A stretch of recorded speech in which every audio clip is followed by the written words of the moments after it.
Shabbat Shalom. When I was back in college, a group of fine art graduate students were sitting on the stairs to my dorm. As I passed by, I heard one of them say, "I am putting a large swath of blue just across the top with a few edges of green-hued aqua. But I'll make sure that it is thickly painted so that it will stick up and make rough points." Then another added, "Well, if you do that, we need to put brown swirls at the bottom with yellow lines weaving through. That will add some needed dissonance to the composition. We could use our fingernails to scratch them in."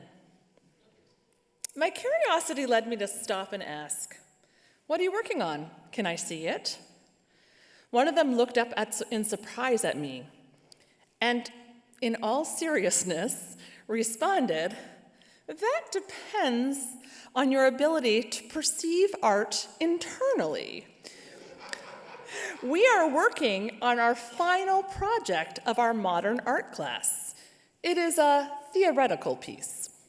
It exists in great detail, but only in the mind." At first, this seemed like a joke. How silly these art majors are. But over time, I have come to appreciate the value of being able to construct masterpieces in the mind. Isn't that just what we were doing over these high and holy days? Imagining in great detail how life could be if we were all at our best?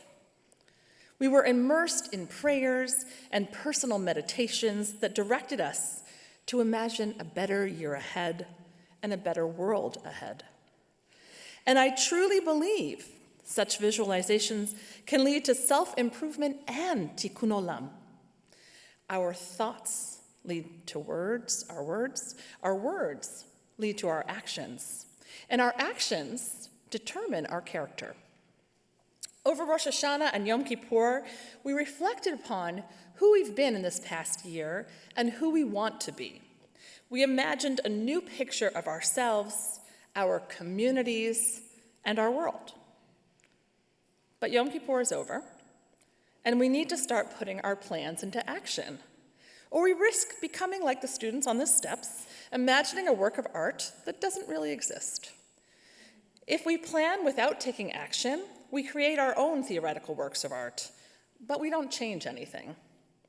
As the Midrash teaches, there was once a poor country woman who had many children. They were always begging for food, but she didn't have enough for all of them. One day, she found an egg. She called out, "Children, we have nothing to worry about anymore. I found an egg. And since I am a good planner, we won't eat the egg, but I'll ask my neighbor to place the egg underneath her sitting hen until a chick hatches. And then the chick will grow into a chicken, and she will lay more eggs. And then we'll have even more chickens and more eggs. Since I am a good planner, we will not eat the chickens or the eggs, but we'll sell the chickens for a heifer. And then I'll raise the heifer into a cow. And then we'll have cow's milk and cheese. And in time, the cow will have calves and will grow into more cows. But because I am a good planner, we won't eat the cows. I'll sell some of them to buy a field. Then we will have property and animals, and we won't need anything anymore." As the poor country woman laid out her plans, she unconsciously began playing with the egg, tossing it from one hand to the other until it fell and broke. We all have the experience of dreaming and planning rather than taking action. But sometimes our plans to move our lives forward are so abstract, they become a theoretical exercise.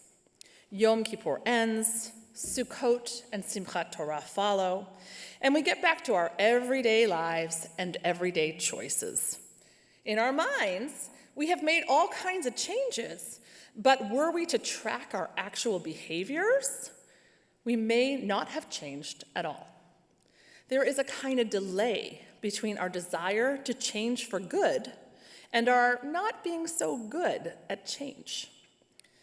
My sister and I had a good laugh recently when she told me about a recent NPR program that she was listening to about healthy eating. She felt really inspired by the theories and ideas presented by the program's guest, and she found herself nodding along in agreement with the suggested strategies for healthy eating, yet all along, she was eating a donut. So we laughed. This is all too human. The mind is ahead of the action that the body takes.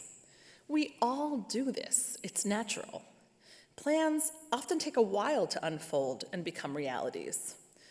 Yet we need to pay attention to when we are delaying unnecessarily and need to push ourselves to start taking the first steps towards integrating our plans for change. While our blueprint for change that we imagined over the High Holy Days can be a touchstone that we return to for inspiration, strength, and direction, we cannot simply reflect upon these plans. We need to put them into action, to take the steps that we charted out towards leading to a better future. Planning and dreaming are important. They keep us going, especially in these times, as we imagine what the world could be. May we engage in the actions necessary to help make our dreams a reality. May we bring into existence a more beautiful, peaceful, tolerant, accepting, and compassionate world. Kein Yehi Ratzon. May it be God's will. Shabbat Shalom.